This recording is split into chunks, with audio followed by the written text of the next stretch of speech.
Hello students, let us start with another life process, that is respiration.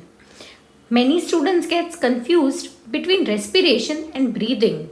But let me tell you, both of them are different terminologies and has different meaning.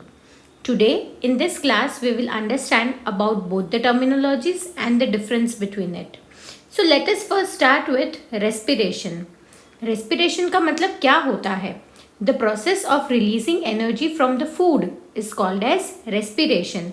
हमने जो खाना खाया था, जो food हमने utilise किया था, जो फूड हमने डाइजेस्ट किया था, वो फूड को एब्जॉर्ब करने के बाद में उस फूड के न्यूट्रिएंट्स में से जब हम एनर्जी को एक्सट्रैक्ट करते हैं उसे कहते हैं रेस्पिरेशन. फूड में से एनर्जी को बनाना और उसको यूज़ करना उसे कहते हैं respiration. So majorly there are two types of respiration, aerobic and anaerobic. Let us understand what do you mean by aerobic respiration. तो aerobic respiration में if you talk then as you can see it occurs in presence of oxygen. Aerobic respiration करने के लिए oxygen की ज़रूरत होती है, anaerobic के लिए in absence of oxygen. Aerobic respiration में ज़्यादा एनर्जी हमें ऑब्टेन होती है, that is about 38 ATP from 1 glucose molecule. Anaerobic respiration में हमें लेस एनर्जी मिलती है, that is 2 ATP from 1 glucose molecule. ऐसा क्यों होता है? क्योंकि एरोबिक रेस्पिरेशन में ग्लूकोज का कंप्लीट ब्रेकडाउन होता है इन प्रेजेंस ऑफ ऑक्सीजन और एनाएरोबिक रेस्पिरेशन में इनकम्प्लीट ब्रेकडाउन होने की वजह से हमें लेस अमाउंट ऑफ एनर्जी मिलता है. एरोबिक रेस्पिरेशन जो है वो सेल में होता है और दो जगह पे होता है, एक तो साइटोप्लाज्म में और एक माइटोकॉन्ड्रिया में. माइटोकॉन्ड्रिया को हम क्या कहते हैं? Power house of the cell. क्यों कहते हैं? क्योंकि it is responsible for generating ATP और इसी ATP में से हमें वर्क करने के लिए एनर्जी मिलती है. एनाएरोबिक रेस्पिरेशन जो है वो सिर्फ और सिर्फ साइटोप्लाज्म में ही होता है. एंड प्रोडक्ट एनर्जी के अलावा हमें और क्या मिल सकता है? बाय प्रोडक्ट्स और क्या क्या मिल सकते हैं? तो एरोबिक रेस्पिरेशन में कार्बन डाइऑक्साइड और वाटर मिलता है.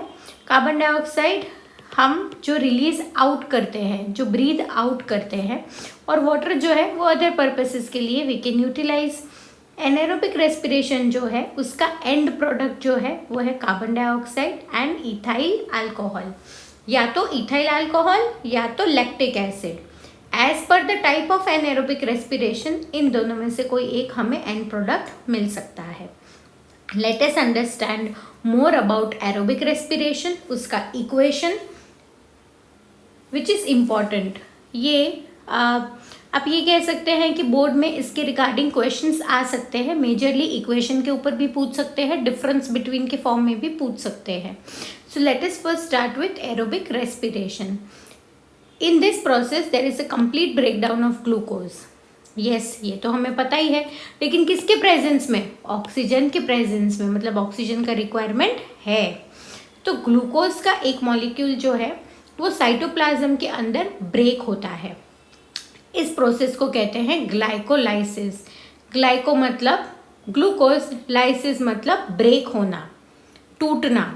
तो ग्लूकोज का मॉलिक्यूल जो है वो ब्रेक डाउन होता है साइटोप्लाज्म में, इसका मतलब है ग्लाइकोलाइसिस हो रहा है. और क्या मिल रहा है? 2 पायरूवेट. ग्लूकोज जो है वो 6 कार्बन का एक मॉलिक्यूल है. हमें 3 कार्बन के 2 मॉलिक्यूल मिलेंगे पायरूवेट, और उसके साथ में थोड़ा सा एनर्जी. अब ये पायरूवेट जो है वो जाएगा माइटोकॉन्ड्रिया के अंदर, और माइटोकॉन्ड्रिया में इन प्रेजेंस ऑफ ऑक्सीजन ये क्या बना देगा? Carbon dioxide, water and 38 ATP. 38 molecules हमें मिलेंगे ATP में से, ATP के जब एक मॉलिक्यूल्स ऑफ ग्लूकोज का ब्रेकडाउन होता है. तो ये इक्वेशन इंपॉर्टेंट है, याद रखना. Glucose undergoes glycolysis in cytoplasm, gives 2 pyruvate plus little energy.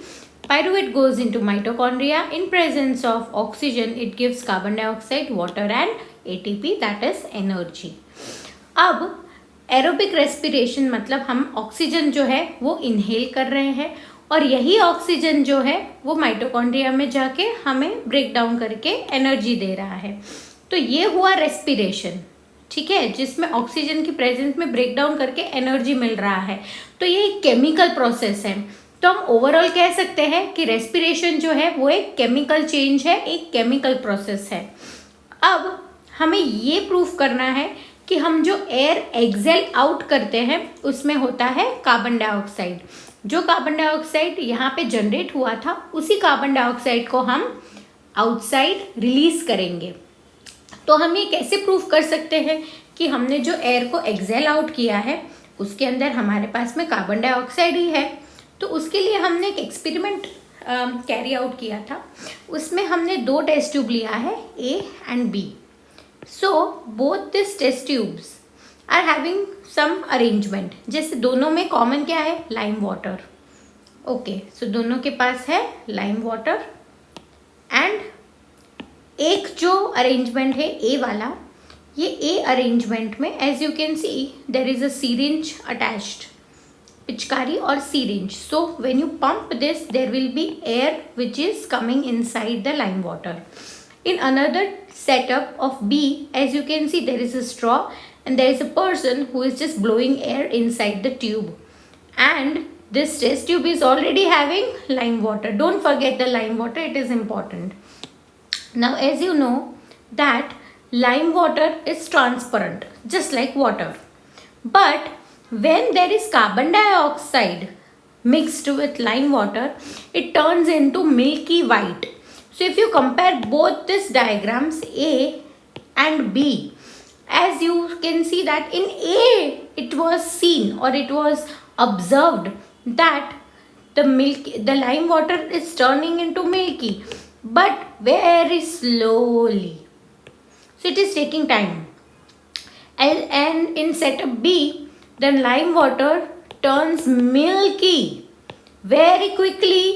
As the person is blowing out the air, it means that the person is blowing carbon dioxide inside this. So when lime water reacts with carbon dioxide, it gives milky white color. So this shows or this proves or this concludes that the air which we have exhaled out, of course, contains carbon dioxide. So the same conclusion I have written here also. After this, we will understand about anaerobic respiration, as we have already understood that it is an incomplete breakdown of glucose and absence of oxygen. So there is no oxygen required. But in anaerobic respiration, there are further 2 types, that is fermentation and anaerobic respiration in muscle cells. So let us understand how these 2 are differing from one another. So first we will understand about fermentation, that it is carried out in yeast. So example you can write it as yeast. इसका भी एक अलग equation है। जैसे glucose again cytoplasm में glycolysis मतलब break down होगा और 2 पायरुवेट बनाएगा। अब ये पायरुवेट जो है माइटोकॉन्ड्रिया में नहीं जाएगा और साइटोप्लाज्म में ही रहेगा, कोई ऑक्सीजन नहीं है, और क्या बनाएगा, इथेनॉल। इथेनॉल मतलब same ethyl alcohol, carbon dioxide release करेगा और very less energy, that is only 2% of energy will be released. अब मसल सेल्स के बारे में बात करें तो ह्यूमन मसल सेल्स में भी एनाएरोबिक रेस्पिरेशन होता है। अरे ये तो हमें पता ही नहीं था, हमने तो सोचा हमारी बॉडी में सिर्फ एरोबिक रेस्पिरेशन ही होता है। क्यों? क्योंकि हम लोग ऑक्सीजन को इनहेल करते हैं और वही ऑक्सीजन बॉडी में जाता है और ग्लूकोज का ब्रेकडाउन करके हमें एनर्जी देता है। लेकिन कभी कभी कुछ सिचुएशन में, कुछ एक्सेप्शनल केस में हमारी बॉडी भी एनाएरोबिक रेस्पिरेशन करती है। कैसे? When there is insufficient oxygen available, मतलब ऑक्सीजन जो है वो सही मात्रा में या रिक्वायर्ड अमाउंट में अवेलेबल नहीं होता है। कब ऐसा हो सकता है कि हमारे पास में ऑक्सीजन रिक्वायर्ड अमाउंट में ना हो? जब हम विगरस एक्सरसाइज करते हैं, रनिंग करते हैं, कोई स्पोर्ट्स खेल रहे हैं, तो हम ये नोटिस करते हैं that we have a short breath, मतलब हम very fast we start breathing. क्यों? क्योंकि ऑक्सीजन की कमी हो रही है, इसीलिए। तो ये कंडीशन में जब ऑक्सीजन की कमी होती है तब मसल सेल्स जो है वो क्या करते हैं, एनारोबिक रेस्पिरेशन करते हैं। और उसका इक्वेशन देखते हैं, ग्लूकोज सेम ग्लाइकोलिसिस साइटोप्लाज्म में होगा और 2 पायरुवेट बनाया। अब सेम मसल्स, ह्यूमन बींग्स के बारे में यहाँ पे हम बात कर रहे हैं, पर फिर भी ये पायरुवेट माइटोकॉन्ड्रिया में नहीं जाएगा, साइटोप्लाज्म में ही रहेगा। लैक ऑफ ऑक्सीजन है तो तब एनर्जी तो देगा पर वेरी लेस, इनकम्प्लीट ब्रेकडाउन होगा और लेस एनर्जी के साथ में कार्बन डाइऑक्साइड और वाटर तो नहीं बना रहा है, क्या बना रहा है, लैक्टिक एसिड। अब ये लैक्टिक एसिड जो है इट इज़ एन एसिड, तो ये मसल सेल्स, फॉर एग्जाम्पल ये है आपके मसल सेल्स, इसके अंदर हो रहा है डिपोजिशन ऑफ लैक्टिक एसिड। तो ये मसल सेल्स जो है इनके अंदर क्रैम्प आ जाता है, मतलब there is a lot of pain and you are not able to walk properly because यहाँ पे लैक्टिक एसिड बनना शुरू हो गया था और वो आपके मसल्स में डिपॉजिट हो गया था। अब ये तो ह्यूमन बींग्स के बारे में बात हो रही है, तो क्या वो एसिड हमारे सारे मसल्स को डैमेज कर देता है? क्या इसे हम रिवर्स नहीं कर सकते? ऑफ कोर्स कर सकते हैं। Anaerobic respiration in muscle cells जो है it is reversible.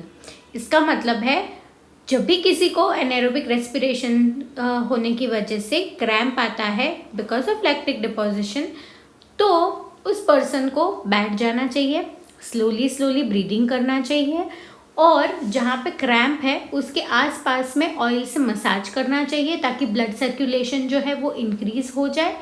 Because of this आप देख पाओगे कि धीरे धीरे एनारोबिक जो है वो एरोबिक रेस्पिरेशन में कन्वर्ट होता जाएगा और क्रैम्प जो है वो कम होता जाएगा, पेन जो है वो कम होता जाएगा। सो हॉट वाटर बाथ या फिर massaging around the area helps to convert anaerobic respiration into aerobic. तो वापस से ज़्यादा एनर्जी हो जाएगी, कार्बन डाइऑक्साइड और वाटर भी अपने आप आ जाएंगे और इसको हम इजीली रिवर्स कर सकते हैं। ठीक है, इसके बेस के ऊपर ये जो क्वेश्चन मतलब जो मैंने एक्सप्लेन किया अभी कि एनारोबिक जो है वो रिवर्सिबल है और आप एरोबिक में कन्वर्ट कर सकते हैं, इसके ऊपर क्वेश्चन आ सकता है। So please keep that in mind. Let us move with another topic that is cyclic representation of photosynthesis and respiration। हमें बहुत अच्छे से पता है कि प्लांट्स जो है उसमें फोटोसिंथेसिस होता है, लेकिन साथ में हम और एक चीज़ उसके साथ में रिलेट कर रहे हैं एंड दैट इज़ रेस्पिरेशन। तो चलो देखते हैं कि साइक्लिक रिप्रेजेंटेशन जो है वो कैसे हेल्प कर रहा है या इससे क्या हो रहा है। चलिए, so first is as you can see chloroplast is there. Chloroplast तो कहाँ पे होता है, सिर्फ और सिर्फ प्लांट्स में होता है और क्लोरोप्लास्ट जो है वो हेल्प करता है किस चीज़ में, खाना बनाने के लिए, मतलब फोटोसिंथेसिस में। और जब फोटोसिंथेसिस हो रहा है तो हमने आगे ऑलरेडी फर्स्ट टॉपिक में पढ़ लिया है कि तब वो ऑक्सीजन रिलीज़ करता है और शुगर रिलीज़ करता है। तो चलो, इसने रिलीज़ कर दिया ऑक्सीजन और शुगर। ये सेम ऑक्सीजन जो है ये माइटोकॉन्ड्रिया में जाएगा और एनर्जी देगा in the form of ATP.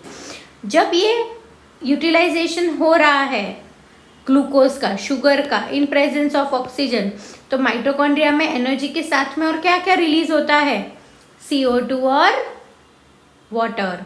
यही CO2 और वाटर जो है वो वापस क्लोरोप्लास्ट यूज़ कर लेगा और वापस फोटोसिंथेसिस करके ऑक्सीजन और शुगर देगा। तो इस तरह से ये प्रोसेस चलता रहेगा। तो इसका मतलब क्या हुआ, क्लोरोप्लास्ट में होता है फोटोसिंथेसिस और उसमें जो प्रोडक्ट निकला है उसका यूज़ करते हैं फॉर सेल्यूलर रेस्पिरेशन और उसका जो प्रोडक्ट निकला है वो वापस हम यूज़ कर सकते हैं for photosynthesis. So this is how you can see that the cyclic rotation of photosynthesis and respiration is continued. Also photosynthesis जो है वो आपको मेजरली डे टाइम में दिखने को मिलता है और रेस्पिरेशन जो है वो मोस्टली नाइट टाइम में, क्योंकि at night there is no sun available, so plants can do respiration but very very lower rate पे, so we don't have to worry about it. Next, हमने प्लांट्स के बारे में देखा, तो बात करते हैं थोड़ा बहुत एनिमल्स के बारे में। एनिमल्स जो है उनके अंदर भी एक्सचेंज ऑफ गैसेस होता है, चाहे वो यूनिसेल्यूलर हो, मतलब छोटे से छोटा ऑर्गेनिज्म हो जैसे अमीबा, पैरामीशियम, या फिर वॉर्म्स, कॉकरोच, या फिर ह्यूमन बीइंग्स। हम सब जो है वो एक्सचेंज ऑफ गैसेस करते हैं, लेकिन सबका mode of exchange of gases, तरीका जो है वो अलग अलग होता है। जैसे अमीबा के बारे में बात करें तो अमीबा जो है वो तो सिंगल सेल, ये हो गया अमीबा। ओके, ये पूरी सरफेस में से कहीं से भी एक्सचेंज ऑफ गैसेस कर सकते हैं, पर कौन सी प्रोसेस से? डिफ्यूजन से। डिफ्यूजन हमें ऑलरेडी पता है क्या है, हायर कॉन्सेंट्रेशन से लोअर कॉन्सेंट्रेशन में अपने आप गैसेस मूव होंगे। तो पूरे बॉडी सेल सरफेस से अमीबा कहीं से भी डिफ्यूजन से एक्सचेंज ऑफ गैसेस कर सकता है, कोई पर्टिकुलर प्लेस या ऑर्गन नहीं है। लेकिन कुछ एनिमल्स ऐसे हैं जिनमें पर्टिकुलर ऑर्गन है और उसी ऑर्गन से हम एक्सचेंज ऑफ गैसेस कर सकते हैं। तो सोचो, एक्वेटिक जो पानी में रहते हैं वो कहाँ से एक्सचेंज ऑफ गैसेस करते हैं? चलिए उनके बारे में देख लेते हैं। बात करते हैं एक्वेटिक एनिमल्स के बारे में। एक्वेटिक एनिमल्स जो है वो हमेशा फास्टर ब्रीदिंग करते हैं as compared to terrestrial. Terrestrial मतलब ज़मीन पे रहने वाले एनिमल्स। तो ऐसा क्यों होता है? क्योंकि एक्वेटिक एनिमल्स जो है वो डिज़ोल्व्ड फॉर्म में ऑक्सीजन को लेते हैं। अब डिज़ोल्व्ड फॉर्म में ऑक्सीजन जो है वो बहुत ही लेस परसेंटेज में होता है वाटर में, जबकि एटमॉस्फेयर में, एयर में ज़्यादा अमाउंट में ऑक्सीजन होता है। तो जहाँ पे लेस अमाउंट में है वहाँ पे फास्ट ब्रीदिंग करना पड़ेगा, और जहाँ पे ज़्यादा अमाउंट में है वहाँ पे कंपैरेटिवली स्लो ब्रीदिंग करते हैं।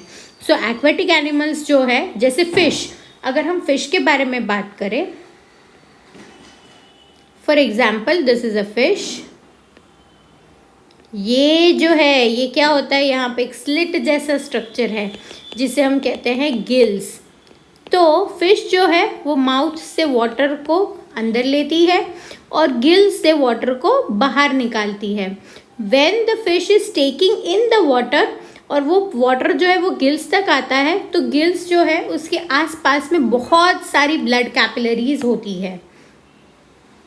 तो ये ऑक्सीजन कैपिलरीज ले लेंगे और बॉडी को दे देंगे, और भी कैपिलरी होगी जो कार्बन डाइऑक्साइड लेके आई होगी। तो जो पानी बाहर जा रहा है वो कार्बन डाइऑक्साइड फिश में से लेके बाहर जाएगा। Okay, so this is how exchange of gases occurs in aquatic animals. Let us talk about terrestrial, मतलब ज़मीन पे रहने वाले एनिमल्स। तो उसमें 3 अलग अलग वे से एक्सचेंज ऑफ गैसेस होता है। पहला है स्किन। तो स्किन से कौन एक्सचेंज कर सकता है? अर्थवर्म। अर्थवर्म की पूरी बॉडी सरफेस जो है वो बहुत ही मॉइस्ट होती है और पतली होती है, जिससे डिफ्यूजन से एक्सचेंज ऑफ गैसेस आप इजीली कर सकते हैं। ट्रेकिया और एयर ट्यूब्स, इसका मतलब है ग्रास हॉपर या कॉकरोच। इसका एग्जाम्पल है कैसे? कॉकरोच की साइड में ऐसे होल जैसा स्ट्रक्चर होता है जिसे हम कहते हैं स्पिरैकल्स। ये जो होल जैसा स्ट्रक्चर है इसे कहते हैं स्पिरैकल्स। स्पिरैकल्स के साथ में अटैच्ड होती है इस तरह से ट्यूब्स, जिसे हम कहते हैं ट्रेकियल ट्यूब्स, और ये ट्यूब में एक्सचेंज ऑफ गैसेस हो रहा है। Last is lungs, a muscular organ that helps in exchange of gases. तो ये मेनली किस किस में पाया जाता है? Humans, birds, rats etcetera. अब हम ह्यूमन बींग्स का स्पेसिफिकली डायग्राम के थ्रू एक्सचेंज ऑफ गैसेस पढ़ेंगे। तो इसके लिए सबसे पहले हमें ये डायग्राम समझना ज़रूरी है। So as you can see, this is an entire human respiratory system. तो इसमें थोड़े पहले हम पार्ट्स पढ़ लेंगे, फिर हम रूट पढ़ेंगे कि कहाँ से एयर आता है, कहाँ तक जाता है, और कहाँ पे ऑक्सीजन का और कार्बन डाइऑक्साइड का एक्सचेंज होता है, और कैसे कार्बन डाइऑक्साइड बॉडी के बाहर रिलीज आउट होता है। तो सबसे पहला जो है वो है नेज़ल पैसेज। ये नेज़ल पैसेज है, पर यहाँ पे हमें 2 ओपनिंग भी तो मिलते हैं। Yes, these are called as nostrils. फिर है नेजल पैसेज, फिर आता है आपका फेरिंग्स।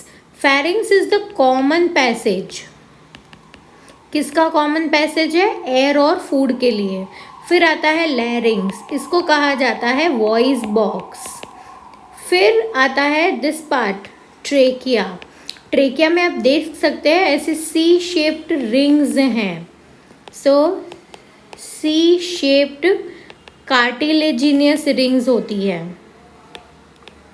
और ये क्यों होती है रिंग्स? ताकि इसको सपोर्ट मिले और ट्रेकिया जो है वो कोलैप्स ना हो जाए एयर के प्रेशर की वजह से। तो ये जो रिंग्स है ये हेल्प करती है उसको होल्ड करने में, मतलब प्रिवेंट करती हैं कि वो कोलैप्स ना हो जाए।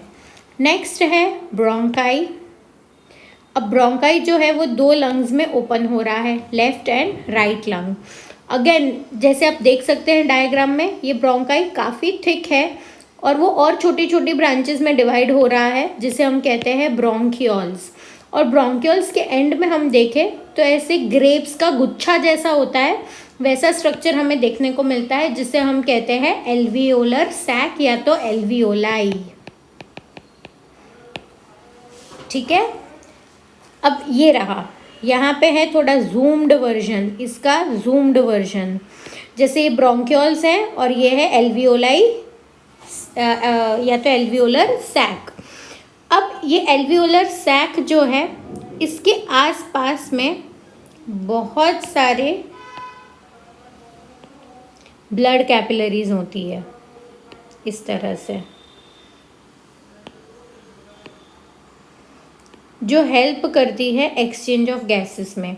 ये जितनी भी कैपिलरीज हैं इसके आसपास में वो सारी जो है वो कार्बन डाइऑक्साइड लेके आई है बॉडी से। तो क्या होगा, कार्बन डाइऑक्साइड जो है वो एल्वियोलर को दे दिया जाएगा और ऑक्सीजन जो है वो ले लिया जाएगा। तो जब हम इन्हेलेशन करते हैं, मतलब जब हम एयर को इनटेक करते हैं, तो वो सबसे पहले कहाँ से हम इनटेक करते हैं? नॉस्ट्रिल्स। नॉस्ट्रिल से वो जाएगा नेजल पैसेज में, वहाँ से वो जाएगा फेरिंग्स, फेरिंग्स से लैरिंग्स से ट्रेकिया, ट्रेकिया से होके ब्रोंकाई, ब्रोंकाई से ब्रोंक्यूलस और लास्ट में आ जाएगा एल्वियोलाई। और एल्वियोलाई में ऑक्सीजन पूरा भर जाएगा। फिर एक्सचेंज ऑफ गैसेस होगा, कार्बन डाइऑक्साइड वापस भर आ जाएगा एल्वियोलाई में, सेम रूट से कार्बन डाइऑक्साइड रिलीज आउट हो जाएगा। ठीक है, सो एक्सचेंज ऑफ गैसेस कहाँ पे होता है ह्यूमन बींग्स में? एल्वियोलाई पे। कहाँ पे होता है? एल्वियोलाई पे। तो ये क्वेश्चन ज़्यादातर पूछते हैं, what is the site of exchange of gases? So the answer will be alveoli. Now so here I have also written the route कि पहले नॉस्ट्रिल्स, फिर नेजल कैविटी, कैविटी मतलब नेजल पैसेज भी आप लिख सकते हैं, फिर फेरिंग्स, फिर लैरिंग्स, फिर ट्रेकिया, फिर ब्रोंकाई, फिर ब्रोंक्यूल्स और लास्ट में एल्वियोलाई। अब ये जो नेजल कैविटी है उसमें आप देख सकते हैं कि बहुत सारे हेयर्स और म्यूकस होता है। क्यों होता है? ट्रैपिंग ऑफ डस्ट पार्टिकल्स और मॉइस्चर प्रोवाइड करने के लिए। तो एक फिल्ट्रेशन गेट की तरह एक्ट करता है। जब हम इन्हेलेशन करते हैं तो कोई भी डस्ट पार्टिकल्स या जर्म्स जो है उसको वहाँ पे वो फंसा देगा। Pharynx common passage, larynx voice box, trachea incomplete C shape rings होती है cartilaginous for preventing from collapsing. Bronchi, bronchioles, alveoli ये वेरी इंपॉर्टेंट है, site of exchange of gases हैं, surrounded by many blood capillaries for maximum exchange of gases. और alveoli हमारी body में, lungs में जितनी भी एल्वियोलाई है उन सबको अगर हम मेजर करें कि कितनी बड़ी है तो 80 मीटर स्क्वायर जितना उसका सरफेस एरिया है। और आपको पता है ये 80 मीटर स्क्वायर जो सरफेस एरिया है it is equivalent to 1 tennis court. एक लॉन टेनिस का जो कोर्ट होता है वो भी 80 मीटर स्क्वायर का होता है और हमारी एल्वियोलाइज का सरफेस एरिया भी टोटल उतना ही है। सो इमेजिन इतना छोटा बॉडी में कितना अच्छे से एल्वियोलाई को फिट किया गया है ताकि हम मैक्सिमम ऑक्सीजन को गेन कर सके और कार्बन डाइऑक्साइड को रिलीज आउट कर सके।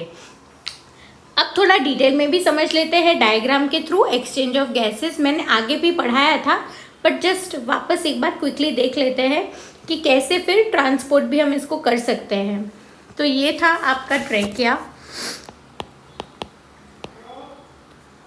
ये था ब्रोंकाई और ये है ब्रोंकियोल्स, ठीक है। और ये एंड में जो दिख रहा है ये है एल्वियोलाई। अब ये एल्वियोलाई को मैं थोड़ा जूम करके दिखा रही हूँ, तो कुछ ऐसा दिखता है। So this will be bronchioles and this will be your alveoli. ये एल्वियोलाई जो है उसमें बहुत सारी ब्लड कैपिलरीज होंगी ऐसे सराउंडिंग में, ठीक है। और साथ में as you can see capillaries हैं तो नेटवर्क होगा वेन्यूल्स और आर्टेरियोल्स का, दोनों का। अब क्या हो रहा है, ऑक्सीजन जो है वो इनहेल किया और यहाँ तक पहुँचा और इसमें सब में क्या भर गया, ऑक्सीजन भर गया, ठीक है। और ये ऑक्सीजन जो है ये क्या करना पड़ेगा, ऑक्सीजन जो है वो कैपिलरीज में जाएगा। कौन सी प्रोसेस से जाएगा, by the process of diffusion. और ये जो कैपिलरीज है इसमें क्या भरा हुआ है, कार्बन डाइऑक्साइड। तो कार्बन डाइऑक्साइड जो है वो डिफ्यूजन के थ्रू एल्वियोलाई में आ जाएगा। जब ये एल्वियोलाई वापस कार्बन डाइऑक्साइड से भर जाएगा तो वो कार्बन डाइऑक्साइड सेम रूट से बाहर चला जाएगा। So this is how exchange of gases is occurring at alveoli. ये बहुत इंपॉर्टेंट है, इसके ऊपर से बोर्ड पे क्वेश्चंस आते हैं। नेक्स्ट हम पढ़ेंगे कि एक बार डिफ्यूजन हो गया उसके बाद में क्या, जैसे ब्लड कैपिलरीज के अंदर ऑक्सीजन आ गया, फिर क्या, फिर कैसे उस ऑक्सीजन को लंग्स से हर एक बॉडी पार्ट में हम उसको ट्रांसफ़र करते हैं या ट्रांसपोर्ट किया जाता है। तो ये कैसे ट्रांसपोर्ट किया जाता है वो भी देख लेते हैं। ऑक्सीजन जो है वो डिफ्यूज़ होता है एल्वियोलाई से ब्लड कैपिलरीज के अंदर, और ब्लड में क्या होता है, हीमोग्लोबिन होता है। क्या होता है, हीमोग्लोबिन, जो आरबीसी का सेल है इसके ऊपर बैठता है। ये जो 4 डॉट मैं बना रही हूँ वो हीमोग्लोबिन है और ये आरबीसी है, ठीक है। और ये है एचबी, हीमोग्लोबिन। तो haemoglobin has higher affinity to bind towards oxygen. तो ऑक्सीजन जो है वो ब्लड में हीमोग्लोबिन के साथ में बाइंड होके बनाता है ऑक्सी हीमोग्लोबिन, और ऑक्सीजन जो है वो इस फॉर्म में पूरे बॉडी में ट्रांसपोर्ट होता है, ठीक है। अब कार्बन डाइऑक्साइड जो है वो हीमोग्लोबिन के साथ में नहीं जुड़ता है, वो जो है वो प्लाज्मा में बहुत अच्छे से डिसॉल्व हो जाता है और बहुत जल्दी डिसॉल्व हो जाता है। अब ये प्लाज्मा क्या है, तो ब्लड का ही एक कॉम्पोनेंट है जो वाटर बेस्ड होता है। मतलब 90 to 92% प्लाज्मा में वाटर होता है और बाकी परसेंटेज में अमीनो एसिड्स, प्रोटीन्स, आयंस ऐसे सब होता है। तो ये जो प्लाज्मा है उसके अंदर कार्बन डाइऑक्साइड अच्छे से डिसॉल्व हो जाता है और उसी फॉर्म में ट्रांसपोर्ट किया जाता है और लंग्स तक लाया जाता है, एल्वियोलाई तक लाया जाता है। सो ह्यूमन बींग्स में रेस्पिरेटरी पिगमेंट मतलब कौन ट्रांसपोर्ट करता है ऑक्सीजन को, तो वो कौन होगा, हीमोग्लोबिन। ये भी एक इम्पॉर्टेंट क्वेश्चन है जो बोर्ड में पूछा जाता है। और हमारे लंग्स जो है वो स्मोकिंग से डैमेज होते हैं। कैसे डैमेज होते हैं, जैसे मैंने यहाँ पे आगे पढ़ाया था, ट्रेकिया पढ़ा था, इसमें सी शेप की रिंग्स होती है। क्यों, इसको कोलैप्स करने से प्रिवेंट करने के लिए। इसी ट्रेकिया में छोटे छोटे हेयर लाइक स्ट्रक्चर होते हैं जिसे हम कहते हैं सीलिया। ये हेयर लाइक स्ट्रक्चर जिसका नाम है सीलिया, ये क्या करते हैं, आपने नेजल कैविटी में देखा था फिल्ट्रेशन गेट हेयर और म्यूकस का, वैसे ही सीलिया भी ट्रेकिया जो है वो भी एक फिल्ट्रेशन गेट की तरह एक्ट करता है। मतलब यहाँ पे भी जर्म्स और डस्ट पार्टिकल को वो फंसा के रखेगा ताकि मैक्सिमम प्योर एयर जो है वो आगे जा सके। लेकिन जो लोग स्मोकिंग करते हैं ये सीलिया जो है उसमें से हट जाता है, मतलब एक फिल्ट्रेशन गेट अब नहीं है, हट गया है। तो उससे क्या होगा, एयर डायरेक्टली ही अंदर जाएगा with germs, with dust particles, so it can create a lot of damage, destroy your cilia. और इसी वजह से most of the people are also prone to lung cancer. So one should quit smoking to help your lungs to breathe properly, right? और ये जो diagram हमने यहाँ पे बनाया है, this is very very important. So go through this diagram. Board में respiratory system, digestive system का डायग्राम के बेस्ड के ऊपर से क्वेश्चंस आ सकते हैं. So this was all about respiration. In next class we will start with the next topic. Thank you.